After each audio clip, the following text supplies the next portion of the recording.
হত্যাকাণ্ডের শহীদ ও বৈষম্য বিরোধী ছাত্র আন্দোলনে শহীদদের আত্মার মাগফিরাত কামনা করছি।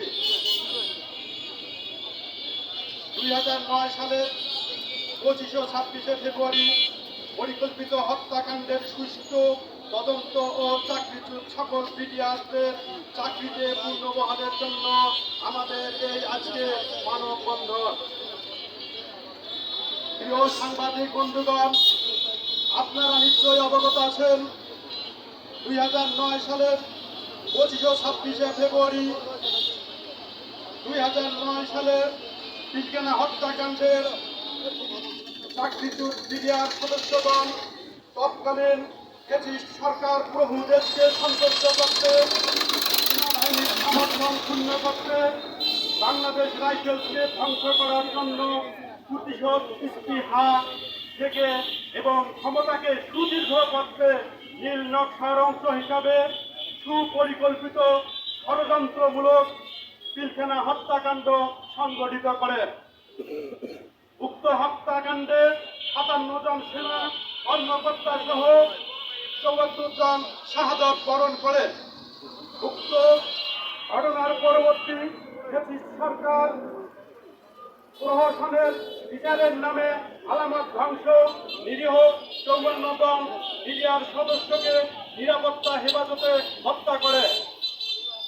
পিলখানা হত্যাকাণ্ডের ঘটনাকে তথাকথিত বিদ্রোহ সংজ্ঞায়িত করে 18,520 জন বিডিআরকে বিভিন্ন সাজা দিয়ে চাকরিচ্যুত করে। বিডিআর সদস্যগণ তারা আজ মানবেতর জীবনযাপন করছে। তাই অন্তর্বর্তী সরকারের নিকট আমার আকুল আবেদন,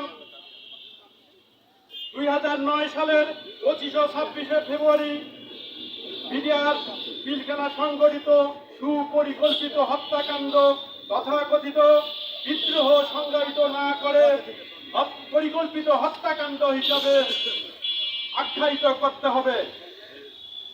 উক্ত ঘটনার প্রেক্ষিতে গঠিত সকল প্রহসনের বিশেষ আদালতকে নির্বাহী আদেশে বাতিল করতে হবে। চাকরিচ্যুত সকল পদবীর বিডিআর সদস্যকে সুযোগ সুবিধা সহ চাকরিতে পুনর্বহাল করতে হবে। স্বাধীন তদন্ত কমিশন গঠন করতে হবে। পিলখানা হত্যাকাণ্ডের শাহাদত বরণকারী 57 জন সেনা কর্মকর্তা সহ 74 জনকে শহীদের মর্যাদা দিতে হবে। পিলখানা হত্যাকাণ্ডের ঘটনায় পরবর্তী তদন্ত জিজ্ঞাসাবাদে নিরাপত্তা হেফাজতে যে সকল নিরীহ বিডিআর সদস্যদের নির্যাতনপূর্বক হত্যা করা হয়েছে তাদের তালিকা প্রকাশ করতে হবে এবং সকল ক্ষতিগ্রস্ত পদবী ক্ষতিগ্রস্ত বিডিআর পরিবারকে ক্ষতিপূরণ সহ পুনর্বহাল করতে হবে।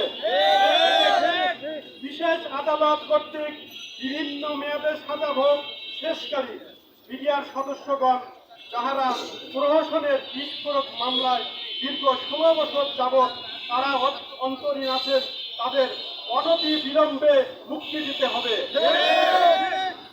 প্রিয় সাংবাদিক বন্ধুগণ, আমাদের বিডিআর কল্যাণ পরিষদ ক্ষতিগ্রস্ত বিডিআরদের পক্ষে সরকারের কাছে আমাদের আকুল আবেদন, আমাদের চাকরিচ্যুত বিডিআরদের যাহাতে চাকরিতে পুনর্বহাল হতে পারি সে ব্যবস্থা অন্তর্বর্তীকালে সরকারের কাছে আমাদের আকুল আবেদন।